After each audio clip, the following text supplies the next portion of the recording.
Bismillahirrahmanirrahim. Hari ini tema kita tentang ijaroh. Ya, ijaroh itu bahasa kita ya sewa menyewa atau leasing atau rental. Ya, kita rental itu bahasa Inggris aslinya. Leasing juga bahasa Inggris. Cuma leasing sering diartikan dengan apa?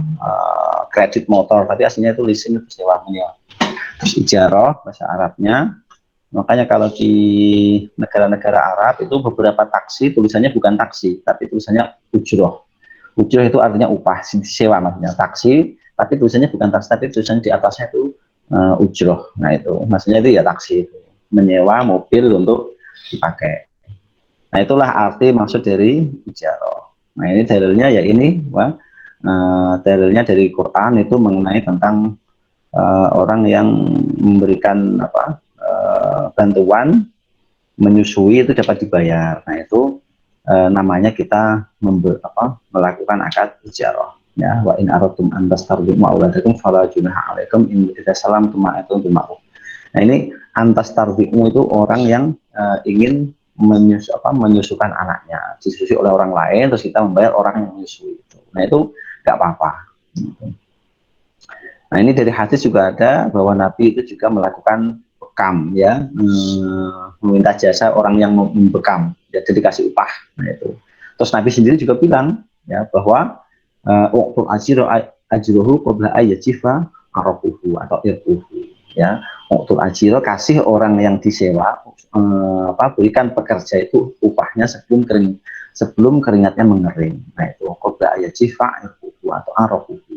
Jadi kalau kita meminta jasa orang lain, ya jasa macam-macam, bisa bersih-bersih, bisa isah-isah, bisa merawat anak, merawat rumah, nah itu tukang batu, tukang bangunan semuanya, ya itu kalau bisa usahakan secepatnya. Ini jangan dipahami kita harus melihat keringatnya supaya masih basah, enggak. Maksudnya itu secepatnya dikasih upahnya, ya. Kalau bisa malah kalau pas selesai langsung dikasih. Itu kalau bisa malah sebelum selesai malah bagus. Nah itu. Intinya di situ ya, dari sisi perbuatan Nabi, dari sisi perkataan Nabi, dan dari sisi ijma dan logika semuanya menunjukkan bahwa ijarah itu disyariatkan ya, hukumnya boleh. Tapi kalau kita memahami secara positif, boleh itu bukan kok tidak berpahala ya, boleh itu sesuatu yang berpahala. Maksudnya berpahala kenapa? Karena kita ketika melakukan akad ini otomatis kita meninggalkan sesuatu yang meninggalkan perbuatan yang jelek ya. Jenengan makan itu kan otomatis kira-kira berpahala enggak? Kalau kita bisa memaknainya itu berpahala. Kenapa? Ketika jenengan makan, itu artinya jenengan menambah kekuatan dan meninggalkan perbuatan yang jelek. Nggak ngerasani atau enggak apa itulah. Intinya di situ. Setiap perbuatan yang diperbolehkan, mubah, itu bisa jadi menjadi pahala. Nah, itu. Maksudnya di situ. Tetap menjadi ibadah, walaupun itu sifatnya mubah. Nah, definisinya ijarah itu secara bahasa itu ganti, maksudnya upah ya. Kita memberikan upah kepada orang lain. Istilahnya yaitu akad untuk mengambil manfaat dengan kompensasi. Kalau kita mendapatkan manfaat dan sekaligus memberikan kompensasi ganti rugi, itu namanya ijarah. Manfaat, ingat, bukan kepemilikan barang, tapi kepemilikan guna ya, kepemilikan penggunaan. Kalau kita memanfaatkan sesuatu dan harus membayar, itulah yang namanya ijarah. Itu sesuai istilahnya begitu. Nah dulu prakteknya ijarah itu sederhana ya, sederhana. Ini saya contohkan akad ijarah yang klasik.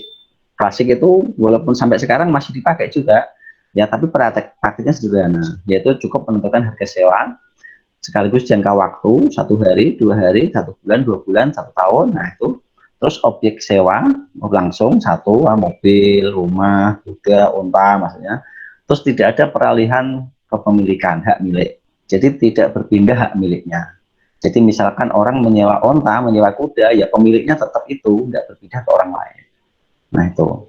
Terus tidak membutuhkan jasa lembaga pembiayaan. Kan zaman dulu nggak ada lembaga perbankan syariah, ya, apalagi perbankan konvensionalnya belum, ya, apalagi lembaga perbankan syariah. Itu artinya tidak ada lembaga yang membiayai untuk melakukan akad ini. Ya, berarti A dan B, Umar dan Abu Bakar, Aisyah dengan Fatimah itu praktek yang sederhana, 2 orang, 2 pihak.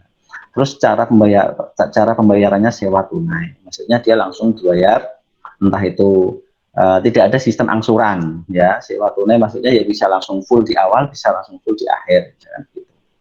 Nah ini saya contohkan klasik itu termasuk juga, sekarang ini ya rental mobil sekarang yang kita sewa itu sehari 2 hari itu termasuk menunjukkan praktek ijarah yang biasa, yang tradisional seperti zaman dahulu. Bedanya kalau zaman dahulu itu onta, kuda, dan hewan-hewan itu, tapi kalau sekarang kendaraannya adalah mobil, ya, bis, nah itu. Ya, ini contoh ijarah yang klasik. Selanjutnya praktek ijarah di perbankan syariah sekarang itu agak berbeda, ya. Walaupun tetap menggunakan manfaat, tapi alurnya dan objeknya banyak yang berbeda, ya. Zaman sekarang ijarah itu bersifat pembiayaan. Pembiayaan artinya ada orang yang butuh uang untuk menyewa sesuatu atau untuk mendapatkan sesuatu, terus dia mengajukan pembiayaan kepada bank, ya, perbankan syariah. Butuh butuh lembaga keuangan syariah yaitu perbankan syariah. Itu bersifat pembiayaan, jelas beda. Terus kalau sekarang ada namanya ijarah muntahiyah bitamlik, yaitu perjanjian untuk menyewa barang antara bank dengan nasabah, dan ketika masa sewa selesai, nasabah wajib membeli barang yang telah disewanya. Nah ini salah satu produk perbankan syariah kaitannya dengan ijarah. Ya, dia itu menyewa barang kepada bank antara bank dengan nasabah, terus sampai masa tertentu 1 tahun 2 tahun, ya itu nasabah wajib membeli. Artinya di situ ada perpindahan kepemilikan. Kalau yang klasik kan nggak ada ini, ya nomor C, nomor D, tidak ada peralihan hak milik. Tapi kalau yang modern perbankan syariah itu hampir tidak ditemukan sewa tok, itu nggak ada. Terakhir mesti ada kata-kata ada pembelian. Pembelian kalau enggak ya hibah. Artinya di situ ada perpindahan kepemilikan dari bank ke nasabah atau dari pihak ketiga ke nasabah. Nah, itu. Artinya tujuannya bukan sewa aslinya, ya walaupun praktek yang dipakai itu sewa. Terus cara pembayarannya ditunda atau diangsur. Nah ini juga baru, ya kalau zaman dahulu tidak ada sistem angsuran. Kalau zaman sekarang itu pembayaran diangsur. Terus terdapat minimal 2 akad di situ berjalan, ijarah dan jual beli, ijarah atau ijarah dan hibah. Kalau baik jual beli, kalau ijarah, kalau hibah berarti diberikan. Nah itu. Kenapa begitu? Karena tujuan nasabah melakukan ijarah ini itu memiliki sesuatu, bukan menyewanya. Contohnya itu kalau ijarah muntahiyah bitamlik itu kalau dia pengen punya rumah harga 100 juta, habis itu dia mengajukan pembiayaan, ya bisa jadi dia menggunakan merubah berarti jual beli. Tapi ada bank yang menerapkan akad ijarah, berarti dia sewa gitu. Jadi bank membeli barangnya, ini ada skemanya nanti ada. Ya bank memberi barangnya, habis itu barangnya disewakan kepada nasabah dalam waktu tertentu 5 tahun, 10 tahun, kalau barangnya mahal bisa sampai 15 tahun. Nah setelah masa sewa selesai, ya masa sewanya ya sudah otomatis biaya sewanya itu sudah mengcover biaya biaya bank, biaya beli bank dengan untungnya otomatis. Misalkan dia belinya 1 juta, itu dengan menyewa sampai 15 tahun itu sudah bank sudah untung karena sudah laku 150 juta. Nah itu dengan biaya sewa yang sudah melunasi biaya itu otomatis bank dapat memberikan, ya dibeli aja, dikasih aja kepada nasabah karena dia sudah untung. Atau kalau nggak dikasih, kalau dikasih akadnya hibah, kalau dia menjualnya kepada nasabah itu berarti dia menggunakan akad baik. Berarti sewanya itu menggunakan akad ijarah, ketika perpindahan kepemilikan bisa menggunakan akad jual beli atau akad hibah. Nah, itu. Jadi begitu praktek perbankan syariah, terus melibatkan 3 pihak. Nah itu 3 pihak. Pertama itu adalah nasabah, kedua itu adalah bank, yang ketiga adalah developer atau pihak yang ketiga. Kalau ini kan enggak, cara tidak membutuhkan jasa lembaga, tidak ada ini pelaku akadnya sederhana ya, A dan B atau dua pihak. Itu yang membedakan antara praktek ijarah zaman dahulu dengan ijarah zaman sekarang. Nah di perbankan syariah juga ada namanya pembiayaan jasa, itu juga termasuk akad ijarah. Apa itu? Yaitu menyediakan biaya kepada nasabah untuk memenuhi kebutuhan terhadap jasa-jasa tertentu seperti pendidikan, kesehatan, dan lain-lain. Nah, itu ada kesehatan, pendidikan, pernikahan, haji, dan macam-macam. Kurban juga mungkin bisa ya, jasa menyembelih kurban beserta kambingnya atau beserta sapinya. Nah itu.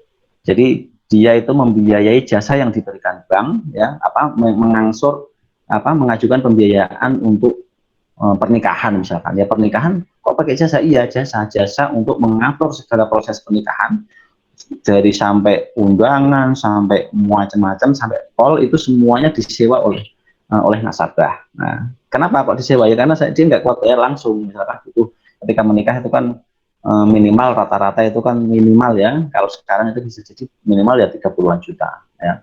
Kalau zaman minimal itu yang sederhana itu ya 30 juta. Nah, dia bisa mengajukan aja 30 juta atau 50 juta untuk pembiayaan multi jasa pernikahan misalnya gitu. Hitung aja semuanya dari studio, foto, video, undangan, macam-macam menyewa jasanya, terus diangsur pembayarannya. Nah itu. Jadi dia tidak akad jual beli. Kalau jual beli berarti dia menghitung barang-barang yang dibeli. Nah itu. Tapi kalau ini menghitung jasa yang diberikan oleh bank, itu multi jasa. Nah ini sekarang ini juga dipakai oleh banyak bank sekarang. Terus ijarah mausufah bizimah, yaitu adalah akad sewa menyewa atas manfaat suatu barang atau jasa yang pada saat akad hanya disebutkan sifat-sifatnya atau kuantitasnya dan kualitasnya. Nah, ini maksudnya kriterianya disebutkan, ya spesifikasi barang-barang yang akan disewa itu dijelaskan. Nah itu ini ya juga sering dipakai, bahkan malah bukan hanya bank, tapi yang paling gampang itu kita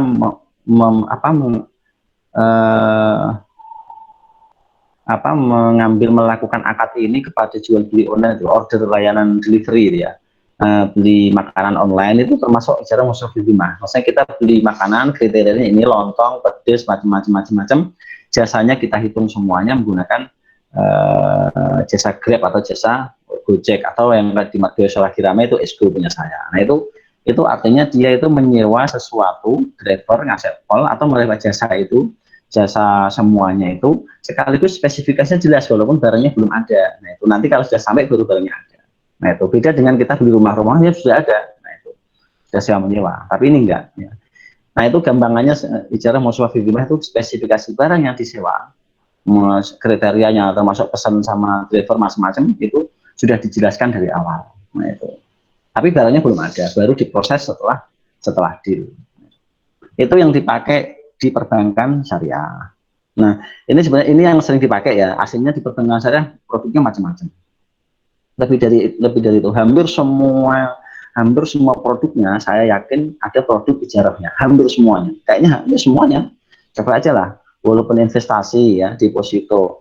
Setiap kita mengambil manfaat memproses pembiayaan di bank ya pasti ada biaya administrasi. Nah, biaya administrasi itu saya bisa melihat bahwa itu adalah akad ijarah. Karena administrasi itu apa? Administrasi bukan jual beli. Administrasi adalah jasa yang diberikan bank untuk melayani Anda mengambil produk pembiayaan itu. Misalkan 100.000, ada 10.000, nanti situ ada materi, ada print pengajuan, ada macam-macam lah, ada cetak ATM atau macam-macam. Itu semuanya adalah jasa yang tidak gratis, yaitu bayar kita. Nah, artinya semua produk yang diberikan bank kepada nasabah itu pasti ada akad ijarah. Nah, itulah yang kita bisa tangkap bahwa produk ijarah itu sangat luar biasa. Ya, produk ijarah sewa menyewa itu sangat luar biasa hari ini. Ya, hari ini lagi booming-boomingnya produk ijarah. Kenapa? Karena semua orang membutuhkan layanan. layanan apa saja pasti membutuhkan. Sampai sekarang yang sering dipakai adalah jasa paket, pengiriman makanan, pengiriman barang, itu kan delivery itu luar biasa. Itu namanya ijarah. Nah, ini yang ijarah modern. Kalau ini modern dari sisi perbankan, tapi kalau ini modern secara umum. Ini contoh-contohnya saja ya, saya kasih contoh. Nah, ijarah berbasis aplikasi atau platform. Nah, ini ya bisa kita dapati di Gojek, di Grab, di Esgo, di banyak di Pati itu aplikasi delivery banyak. Di Pati itu ada Tropi, kalau di Tayu ada Tayu Jack, kalau di Kota Pati ada namanya Vijek juga ada Gagego, macam-macam ternyata orang Pati. Nah, saya pemain baru termasuk di situ. Ya, saya memberi tawaran yang berbeda dengan yang lain. Itu namanya Esgo. Itu tadi baru merambah Mardioso, sekarang proses di Pati tapi sistemnya belum saya buat. Nah, nanti mau saya arahkan ke Blora. Nah, itu layanan delivery ini itu yang kita pakai adalah akad ijarah.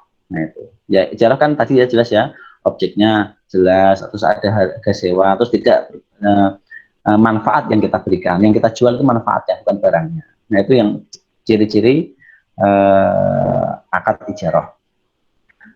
Objek lebih beragam ya, digital, pekerjaan, jasa, objek kecil dan terbatas, maksudnya objeknya sangat beragam. Nah, ini inilah kelebihan daripada aplikasi ijarah modern sekarang. Ya, ini yang saya pesan kepada teman-teman perbankan syariah nih, ingat ini ya. Jangan sampai mahasiswa perbankan syariah berpikiran bahwa perputaran uang itu hanya ada di perbankan syariah, ya. Jangan sampai berpikiran bahwa perputaran uang itu hanya di perbankan, apalagi hanya di perbankan syariah. Perbankan syariah aja apa akumulasi dananya kan dibandingkan dengan konvensional kan jauh kan, nggak sampai 10% ya di seluruh Indonesia. Berarti kan artinya masih kecil. Itu jangan sampai dianggap bahwa perputaran uang hanya di situ. Nah, artinya banyak aplikasi-aplikasi yang lain yang menyerang perbankan, lembaga keuangan. Nah, itu makanya harus hati-hati, jangan merasa cukup dengan ilmu yang ada di perbankan syariah. Kita harus berpikiran itu harus lebih luas lagi. Aplikasi-aplikasi sudah mengintai di mana-mana. Nah, saya sekarang bolak-balik saya belanja itu pinjam terus, saya pinjam ternyata pinjamnya bukan ke bank tapi pinjam ke marketplace, bisa ke Bulakalapa, bisa ke Shopee. Nah, sekarang yang paling sering saya pakai Shopee. Saya bisa pinjam 1 juta 2 juta tanpa kena margin. Nah, itu ya sekarang sampai dipinjami sekitar 4 jutaan saya, dan sama sekali nggak membutuhkan agunan, jaminan, nggak butuh, prosesnya gampang, langsung klik udah langsung dikasih. Nah, itu. Nah, artinya hati-hati ya teman-teman perbankan syariah kalau mengira bahwa perputaran uang hanya di perbankan atau di perbankan syariah. Itu jangan sampai, kalau sampai berpikiran seperti itu salah total, fatal. Makanya saya hadirkan kepada jenengan bahwa aplikasi ijarah itu bisa diterapkan di mana-mana. Nah, itu pelaku akad tidak saling bertemu secara fisik, ya, sharing ijarah. Nah, inilah sharing ijarah itu maksudnya itu ijarah yang dilakukan bersama-sama, tidak hanya mengandalkan perbankan. Perbankan sendiri saja itu menggandeng orang lain, coba aja di dalam aplikasi perbankan, kalau orang yang punya mobile banking itu cek aja, di situ ada OVO, di situ ada Dana, di situ ada link aja itu dari Telkomsel, macam-macam di situ, ya. Itu artinya lembaga keuangan tidak bisa berdiri sendiri, dia juga melakukan ijarah sewa menyewa dengan aplikasi-aplikasi yang lain, karena tidak mungkin hanya ditangani oleh perbankan toh. Nah, itu. Jadi itu ya perkembangannya. Jadi kita menyewa biaya IT-nya ya. Di situ kita menggunakan layanan mobile bankingnya itu kena charge biasanya, kalau transfer Rp1.000 atau berapa itu. Nah, itu. Nah, ini yang rukun ijarah sama, cuman nanti spesifiknya berbeda ya. Rukunnya sama, ini pelaku akad, ini secara umum sama. Pelaku akad ya berarti kalau di sini bukan pembeli dan penjual, tapi adalah penyewa dan yang menyewakan. Nah, itu pelaku akadnya disebut beda ya. Kalau jual beli dulu namanya muajir dan kalau jual beli namanya baik dan mustari, tapi kalau ijarah itu namanya muajir ya, muajir sama mustajir ya, sama mustajir. Itu terus segotnya ijab kabul ya sama. Bedanya ya isi ijab kabulnya, kalau jual beli, kalau ijarah berarti ijarah. Objeknya berbeda, objeknya bisa jadi sama tapi ada perbedaannya, yaitu nomor 4 ini ada ujurnya ya. Kalau jual beli itu harga barangnya, tapi kalau ini harga sewanya. Ini lebih spesifik lagi bahwa ini ketentuan ijarah, segot ini yang membedakan ini adalah ijab kabulnya harus menunjukkan bisa dengan kalimat apa saja yang menunjukkan ijarah. Nah, artinya jenengan bisa bilang apa saja yang penting menunjukkan ijarah. Contohnya ini saya mobil saya ini pakai 1 hari murah kok, cuma 200.000. Nah, itu nggak ada kata-kata ijarah atau nggak ada kata-kata sewa sama sekali, pakai aja. Tapi murah kok, nggak mahal kayak yang lain, cukup 200.000. Nah, itu artinya dia sudah menyewakan, ya. Suruh pakai tapi suruh bayar, berarti kan sewa. Ya, itu ijab kabul bisa dilakukan seperti itu. Yang penting menunjukkan ijarah. Terus ijab dan kabul cocok, misalkan motor ya dia sewain motor, itu yang mobil, terus melakukan kapan waktunya. Nah, ini tergantung ijab dan kabulnya disepakati masing-masing.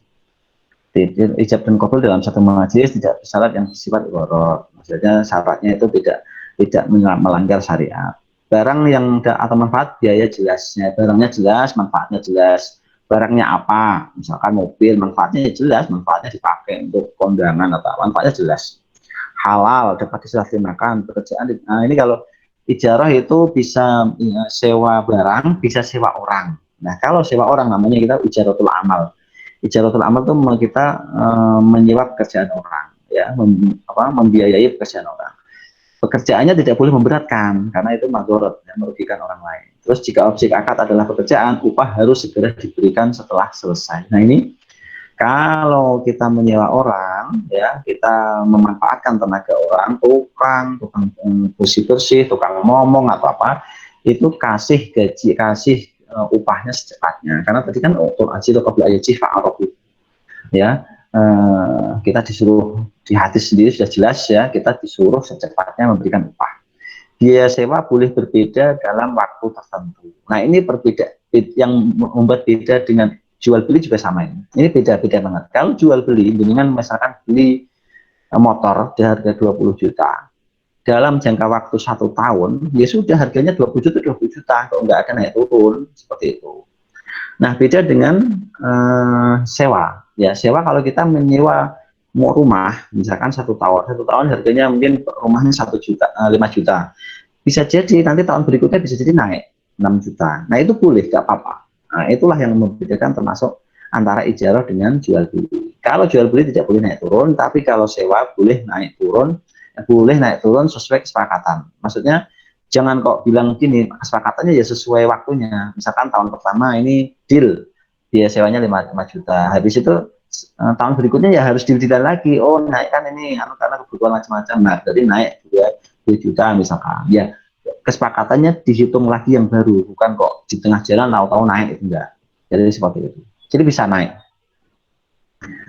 Manfaatnya berharga, halal, dapat diserahkan, jelas. Nah, itulah ketentuan daripada ijarah. Pembeda akad ijarah. Nah, ini yang harus teliti, ya, yang harus benar-benar paham ini. Yang membedakan antara ijarah dengan akad yang lain adalah biaya sewa. Ada biaya sewa, itu pertama itu. Biaya sewa maksudnya biaya kita memakai itu selama itu. Terus harganya bisa fleksibel, ya, bisa berbeda dari waktu ke waktu. Misalkan setelah 1 tahun berbeda. Terus ijarah itu adalah jual beli manfaat, bukan jual beli barang. Kalau manfaat berarti manfaatnya saja, nggak sampai fisiknya, berarti pemakaiannya saja. Terus objek akad bisa manusia, jasa, dan harga. Harga itu maksudnya sewa, ya, objek akad. Terus ada batasan waktu tertentu, ya, beda dengan jual beli. Kalau jual beli ya saya jual ini selesai, sudah sampai selamanya milik dia. Nah, beda dengan akad ijarah. Akad ijarah itu barangnya disewa yang nggak milik dia karena dia ijarah. Walaupun di perbankan syariah nanti tadi sudah ya dijelaskan itu ada perpindahan kepemilikan karena menggunakan akad yang terakhir itu jual beli. Tapi yang namanya ijarah itu nggak ada perpindahan kepemilikan. Ini ada 2 jenis ijarah. Pertama ijarah manfaat, yang kedua ijarah jasa. Ya, ijarah jasa ya ijarah kita memakai orang, jasa orang, menggunakan jasa orang. Contohnya pekerja, tenaga penjahit, apa itu, guru, dosen, atau siapa saja lah. Nah, itu tenaganya yang kita pakai, kita manfaatkan, kita bayar, itu yang namanya ijarah jasa, ijarah dhimah, ijaratul amal. Nah, itu. Yang kedua itu ijarah manfaat, ini barang, kita memanfaatkan barangnya. Nah, itu yang namanya ijarah. Ini skemanya tadi sudah ada gambarnya. Intinya ini ada nasabah, ini 3 pihak. Kalau dulu kan 2 pihak toh, ini dengan mana A dan B. Tapi kalau sekarang ini dari perbankan syariah ya. Nasabah ke bank syariah, habis itu bank syariah biasanya ke sini dulu ke pihak ketiga. Tapi ini prakteknya nggak begitu. Prakteknya adalah nasabah biasanya ke pihak ketiga. Ini biasanya itu mestinya nggak sesuai jalurnya. Jalurnya adalah ke bank dulu karena akad ijarahnya dengan bank, bukan dengan pihak ketiga. Tapi nanti biasanya bank ribet ya, nggak mau ribet. Nah, udah dikasih surat wakalah untuk menghubungi ke pihak ketiga ini. Nah, itu terus dia melakukan akad ijarah muntahiyah bitamlik, IMB ijarah muntahiyah bitamlik. Artinya kalau ijarah muntahiyah bitamlik itu barangnya nanti milik nasabah. Dulu kan ijarah Pak, ya kepemilikannya nanti nggak pakai akad ijarah, tapi menggunakan akad jual beli atau akad hibah. Nah, itu kalau jual beli berarti bank nanti menjual rakyat dengan harga Rp1, ya nggak apa-apa Rp1 karena kan harga sewanya sudah menutup untungnya. Nah, itu dia sudah sampai sekian ratus juta misalkan, sudah tertutup, ya sudah, ini langsung dijual ke nasabah dengan harga Rp1 atau langsung dihibahkan aja. Nah, itu bisa. Jadi ada 2 akad di situ. Nah, kalau itu ada 3 akad, nanti ada akad wakalah, akad ijarah, akad apa itu, jual beli atau hibah. Itu prakteknya. Hukum sewa menyewa itu ijarah tidak batal. Ini hal-hal yang terkait dengan ijarah. Ijarah tidak batal karena kematian salah satu pelaku akad. Terus waktu sewa bebas dan tertentu. Waktu sewa itu maksudnya bisa 1 tahun, 2 tahun, 3 tahun, 10 tahun bebas, tapi tertentu, tidak selamanya. Kalau selamanya namanya jual beli. ini saya sewakan ke kamu 100 juta, tapi selamanya. Oh, 1 juta selamanya ya milik dia malah, yang selamanya. Waktu sewa bebas dan tertentu. Penyewa harus mengikuti kesepakatan sewa, tidak boleh menyalahgunakan barang sewaan. Kalau nyewanya hanya untuk dipakai ke area Semarang, ya jangan dipakai ke area luar. Kalau nyewa rumahnya tidak sepakat untuk tidak menyewakan ke orang lain, ya tidak boleh menyewakan ke orang lain. Masa kita nyewa terus habis itu kita sewakan ke orang lain, tidak boleh. Jadi kesepakatan itu sesuai yang disepakati. Hadisnya kan al-muslimuna ala syurutihim malam yakun syaratan ahal haraman atau haram halalan, kan kata Nabi gitu. Jadi orang muslim itu diikat oleh kesepakatannya masing-masing, ya. Sama kayak jenengan mahasiswa itu kalau sudah masuk IPMAFA ya terikat oleh kesepakatan antara mahasiswa dengan IPMAFA, ya, mengikuti kuliah sesuai cara yang diterapkan di sana, di kampus, macam-macam lah ya. Kalau cewek pakai kerudung, nah itu, kalau cowok yang sopan tidak pakai kaos, nah itu kan ketentuan-ketentuan yang harus diikuti, ya. Walaupun itu sifatnya itu mubah, ya, boleh-boleh saja menggunakan kaos, tapi kalau sudah kesepakatan menjadi wajib, ini harus diikuti. Nah, itu sesuai aturan. Terus pembayaran upah bisa kontan, bisa kredit. Nah, itu bisa langsung cash, lunas, atau bisa diangsur. Kalau diangsur itu berarti kayak bank sekarang. Jasa ibadah diperbolehkan. Nah, ternyata ijarah boleh juga di ibadah. Haji, umroh itu boleh diumrohkan, boleh dihajikan. Namanya haji amanah. Nah, ini umroh amanah juga ini, ya. Lumayan. Tapi lebih murah biasanya. Kalau haji tarifnya 35 juta, kalau kita hajikan orang tua kita yang sudah meninggal atau yang sakit sudah nggak mampu, dihajikan nggak apa-apa, biayanya mungkin murah, bisa 20 juta, bisa 15 juta. Gitu. Terus umroh, ibadah rumah itu ibadah yang tidak murni antara Tuhan dengan hamba. Contohnya sholat itu ibadah yang mahdoh, ya, yang murni ibadah. Itu tidak boleh diwakilkan, tidak boleh dijasakan, disewakan ke orang untuk melakukan. Terus baca Quran juga boleh, nah, itu termasuk. Haji itu nggak termasuk mahdoh karena dia di situ ada unsur ekonominya, ya. Kan dia nggak mesti, dia harus biaya macam-macam dan fisik, nah, harus ke sana. Nah, itu termasuk yang boleh disewakan orang lain, ya. Diminta tenaga orang lain untuk melakukan. Ini hanya isu-isu yang berkembang, ya, isu-isu yang berkembang yang harus kita pahami bahwa ini ada kritik, ya. Di dalam akad ijarah itu ada 2 akad dalam satu transaksi, bahkan 3 atau bahkan 4. Tadi pertama itu akad wakalah, habis itu ijarah, ada juga 3, ya, 3. Misalkan itu juga akad dalam satu transaksi, enggak, ternyata itu akad yang beda-beda dan sesuai dengan syarat rukunnya dan itu diperbolehkan. Karena 2 akad dalam satu transaksi dulu saya sampaikan itu adalah orang yang melakukan akad antara kredit dan kontan tanpa menentukan salah satunya. Kalau sudah menentukan salah satunya itu boleh, ya, itu. Kalau tidak menentukan berarti namanya jual beli 2 harga dalam satu harga, 2 akad dalam satu akad. Terus harga sewa yang dapat berubah sesuai kondisi pasar mirip dengan bunga bank.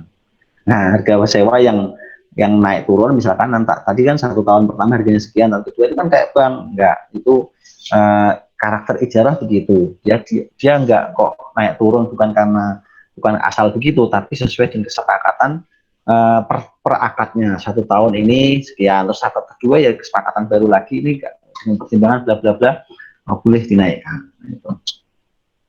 Khilaf trik untuk memperhatikan riba, insya Allah enggak, karena yang namanya kita menyewa ya berarti ada manfaatnya dan tidak menimbulkan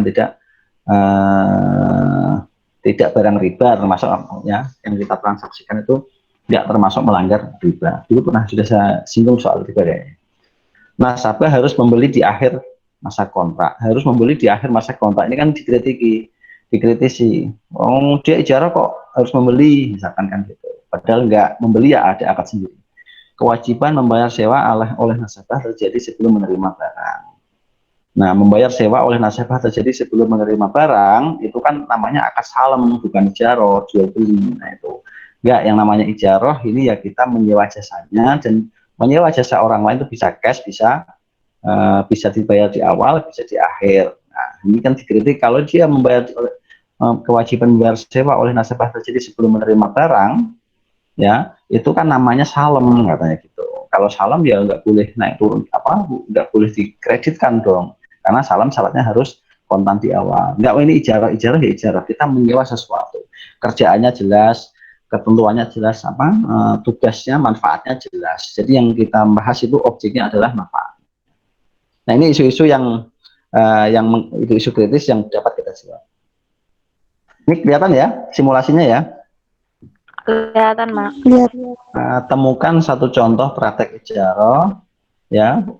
Ambil contoh di sekitar jenengan semua dan jelaskan ketentuannya, maksudnya ketentuan atau kesepakatan-kesepakatan yang ada di dalam praktek tersebut. Ya, kesepakatannya apa? A dan B, ketentuannya bla bla bla bla bla. Nah, misalkan sewa teratak, ketentuannya sewanya sekian, biayanya sekian, yang bisa menyewa siapa saja, cara pengembaliannya bagaimana. Nah, itu ketahuan bahwa itu adalah akad ijarah karena objeknya ini, waktunya ini, dan tidak ada perbedaan kepemilikan, maksudnya begitu ya. Jadi jelaskan ketentuannya, itu kesepakatan-kesepakatan yang ada di dalam praktek itu, sehingga menunjukkan akad yang dilakukan adalah akad ijarah. Gitu. Ijarah tadi sudah saya jelaskan macam-macam sekarang.